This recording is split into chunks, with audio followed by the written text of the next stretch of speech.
hello and welcome. And in this episode, this is going to be a two-part episode, parts 1 and 2.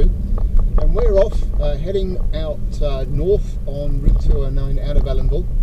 And we're going to be going up and exploring the wonders of Trout Creek, a very little known creek that runs down from Sholem down into the Rondout Reservoir. And along the way there are some spectacular waterfalls and cascades, both of which we're going to go and check out now.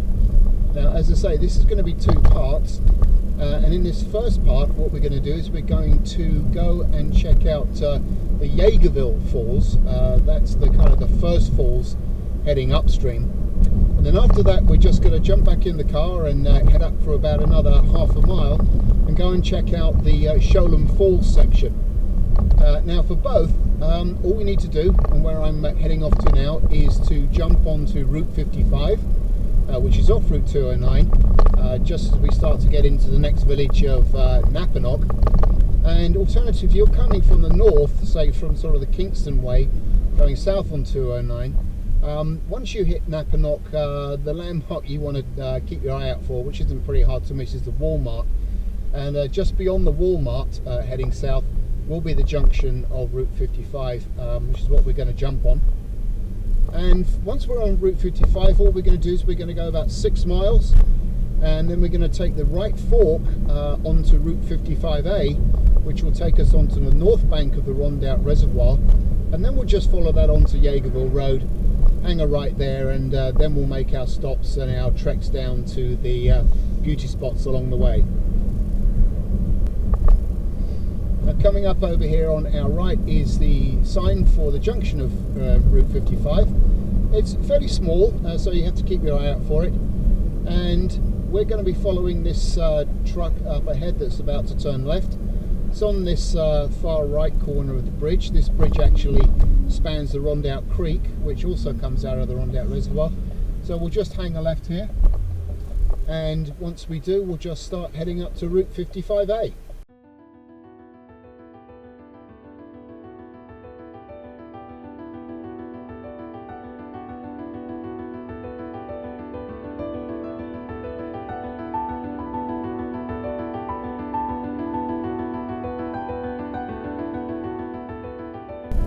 Okay, we're going about 5 miles since we just jumped onto Route 55, and coming up here on the right is the sign for the junction for 55A. And like I say, we'll take this, and this will take us onto the north bank of the Rondout Reservoir, and our next stop, well, our next turning will be a right onto Yagerville Road.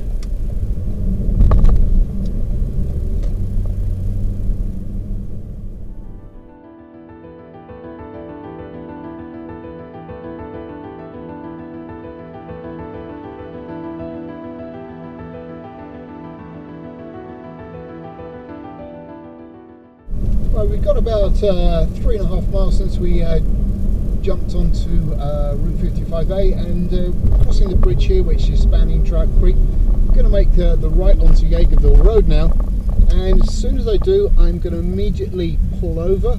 There's a pull off over here because there is a way you can get down to the creek from here that also offers some very, very splendid views of wonderful little cascades and marvellous rock formations. So I'll just stop here for a second, and I'll just pop out, and I'll show you what it's all about. Here we are. So we just made the turn off of 55A, heading up Yagerville Road. So what you want to do is you want to kind of come back down here. It's the postman. Hello. Right, where's that checker node? The reason we're actually walking back because the inclines down into the creek at this point are actually very steep. So what you need to do is to come back here, kind of like where this pole is, and we look down into the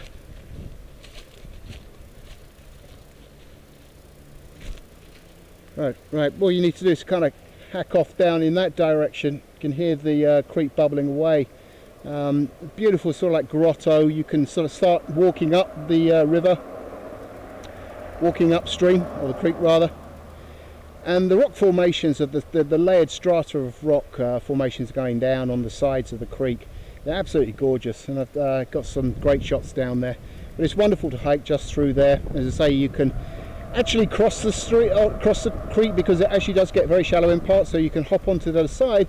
And actually there are some red blazes on that side. There was at some point a designated hiking trail back through there. But anyway, if you just drop down, you know, take it easy, because as I say, it does get very steep in parts, but you know, you can just pick your way down carefully, you should be fine. And as I say, it's a sight to behold. Very lovely down there. So again, turning onto Yeagerville Road from 55A, we're going to start heading back up to get to the Yeagerville Falls, and don't forget to stick to the speed limit even when you're going down there.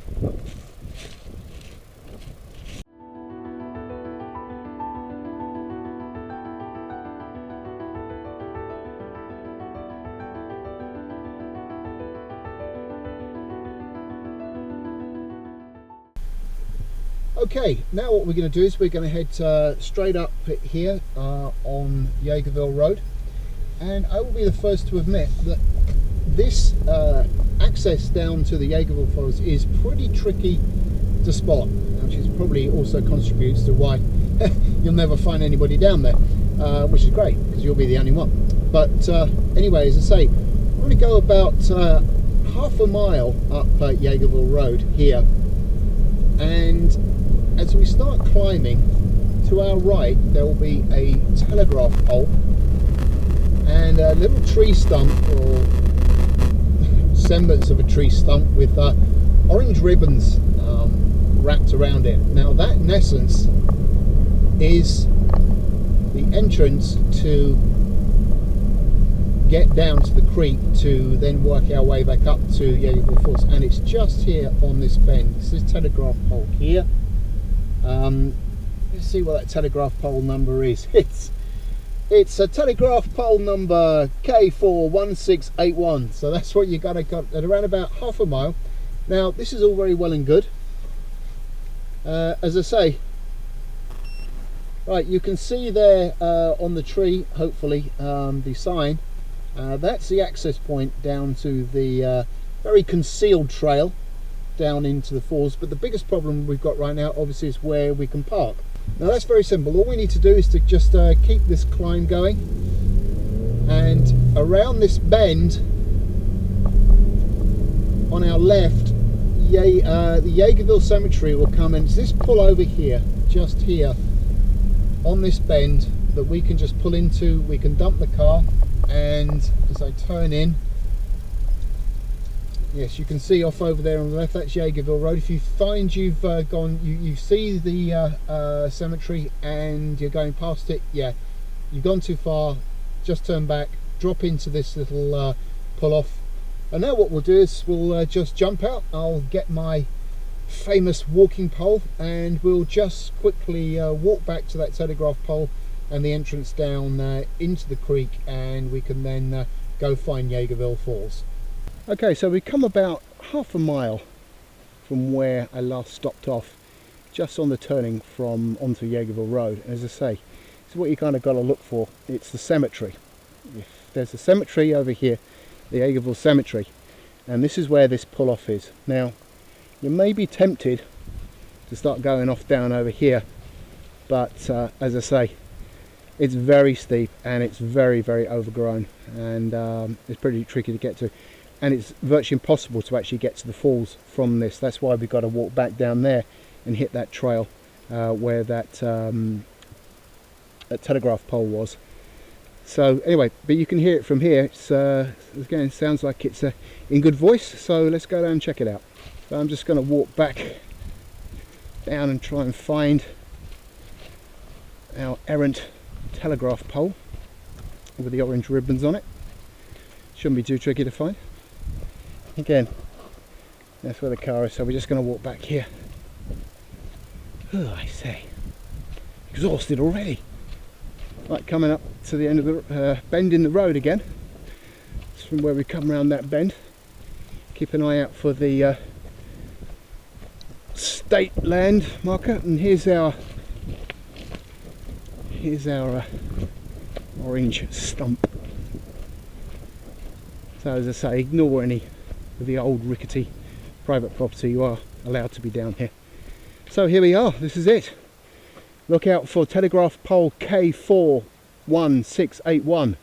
Yeah, tell your friends to check that out. Go on, found a great place. All you have to do is look for telegraph pole K41681. So here we are. So what we're going to do is we're going to just go in right down in through there. Again, pretty steep, but it is doable. And it is a marked trail from here on in. And what we're going to do is we're going to go down. We actually don't really have much choice because of the undergrowth. We're actually going to cut right. We need to go downstream in order to come back upstream and get to the falls. So anyway, let's do it. We'll just jump the guardrail here. Oh, ooh. Right, let's head on in.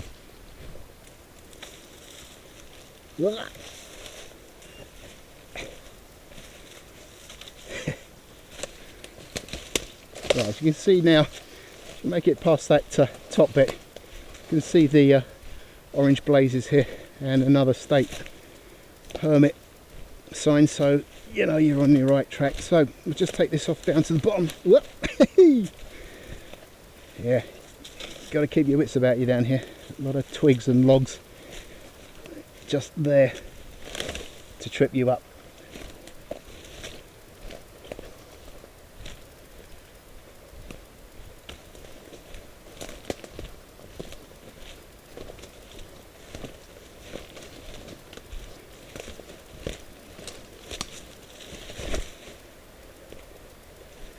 Gets pretty dense with mountain laurel down around here, and you can see we actually do eventually get to what seems to be a path. It actually is, but as you can see it's very overgrown, lots of logs in the way, but they're pretty easy just to hop over those. So what we now do, you come to this tree with the 3 dotted blazes on it and this sign, just take the right and just follow this path along. And say now what we're doing is we're going to go downstream. We're going to get to a point where all this bush, hoping it does actually start flattening out, and we can actually get down creekside right on the river and start walking back up to the falls. Now, a word to the wise, I would definitely recommend a good solid ski or walking pole. Ah, what do we do here? Right, okay, we just nip under these. Good heavens, Mother Nature, what a mess.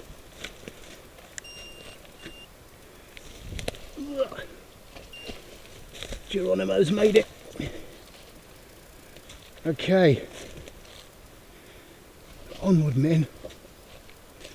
Now then, I think, yeah, gotta start trying to make our way down. Machete wouldn't go amiss. Yeah, path is pretty overgrown. Ah, but we pick it up again. Another orange blaze there, so we're still doing well for now. Still seeing some surreptitious blazes here, so we're best to stick on this path before hacking off down to there, because as I say, that's meant to be a moaning mini about it, but it's virtually impenetrable back down over there. It's not that easy here, and this is supposed to be the path. Right, let's hang our left, keep heading for the orange blazes. Another marker down here, so we're good. Alright, let's see what we got. Oh, what a surprise! Blocked by trees. Here we are. So yeah, this is kind of it. This is where you kind of want to make for. This flattened out area, I'd say it's 0.6 of a mile when we headed in from where the car was. As you can see now, it's pretty much plain sailing. Famous last words, but we kind of just want to get down. Again, another ledge over here, so we've got to head this way under these trees.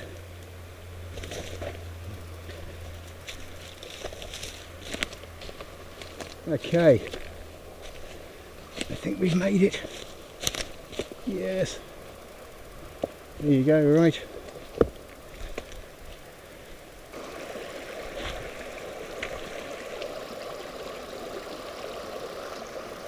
right, down at the creek, I think what I'm going to do tactically, I'm going to cross because I think it's a little bit easier. Not so quietly dense. We're not far off your marker, there's a massive, great big log in the distance spanning the entire creek. Kind of up around there is where we want to get to. So I think I'm going to gingerly ford this stream, start walking up on that side. Good pair of wellies or waders would come in useful. Okay. Marvellous. I think you're beginning to see why this is such probably one of the best kept secrets. Okay. With the rocks and everything. Should make it fairly easy going from here on in. Just jump over a few of these. Going to cross the stream creek one more time to get up that bank to circumnavigate these big trunks here. Hopefully it's not that deep.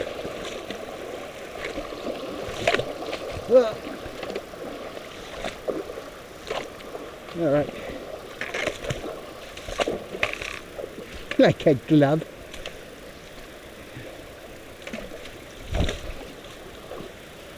Up and around. Now it's starting to begin. Cascades are starting to begin to my left over there. As I say, it's one of these routes that you have to sometimes go up to go back down just to get around stuff.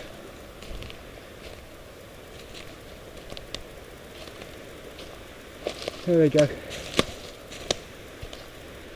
And once you've arrived, it's pretty plain sailing because you can see these wonderful plateaued rock slabs that you can just walk on and get right up to them, right up to those falls. We can get in pretty close, so let's go for it. What we can do now then, let's see here. Might be better just to, I think I used to just hack around here, in underneath stuff here. Hello. Maybe not. Yeah, pretty deep in here. So we definitely got to get up around again. Oh boy, here we go. And before you ask, it's no easier on the other side either. We shouldn't have to go too far here.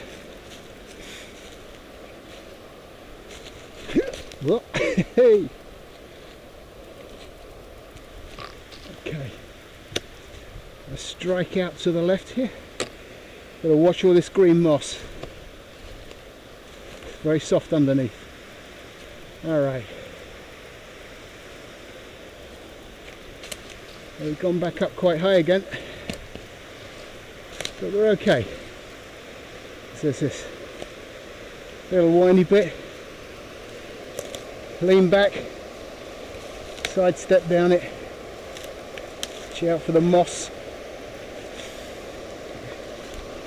Grab a tree, never hurts.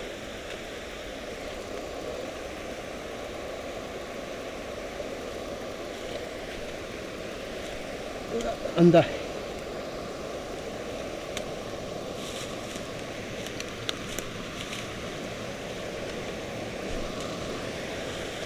Yes. All right. Amazing photo opportunities. Kind of get there with a medium telephoto or a 24-70. Get a beautiful compressed perspective shot all the way up to the falls. See, easy now. I'm not actually sure if you're even going to hear me over the falls, but I don't think you need to because we've made it. And I think I'll just shut up now and let you take in all this great stuff.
Okay, now what we're going to do is get back.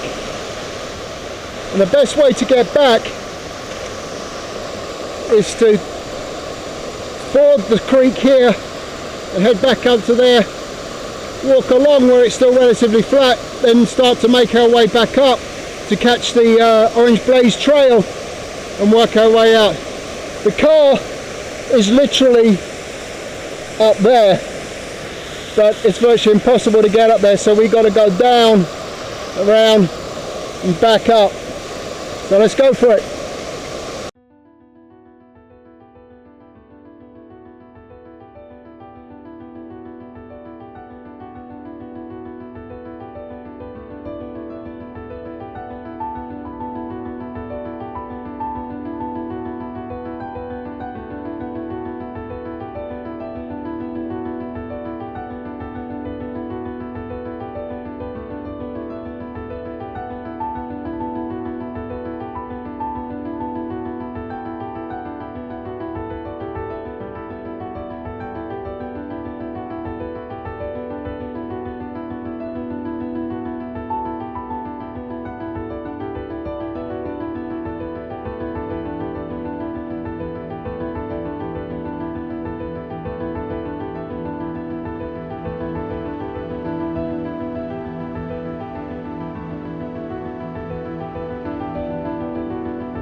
Yeah, they've made it.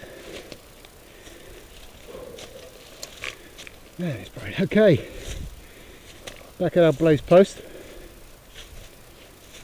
So here we are, back at base camp. Our trusty old telegraph pole K41681, and our blaze little stump there. There's Yeagerville Road looking towards the reservoir and looking back up to where the car's parked. So I think you can kind of see why this isn't pretty well known. But anyway, hopefully you've enjoyed it, and definitely worth getting down to and back up from. Okay, let's just head back towards the car around this bend. Okay, so that's the end of this instalment. That was the wonderful Yeagerville Falls. In the second instalment, what we're going to do, we're going to take you up, we're going to get right down on the Shoalham Falls, and this is definitely far more easy to get to. You will be relieved to hear. It's certainly a lot easier than this one. Hey, okay, hope you've enjoyed it. I'll sign off. Ciao.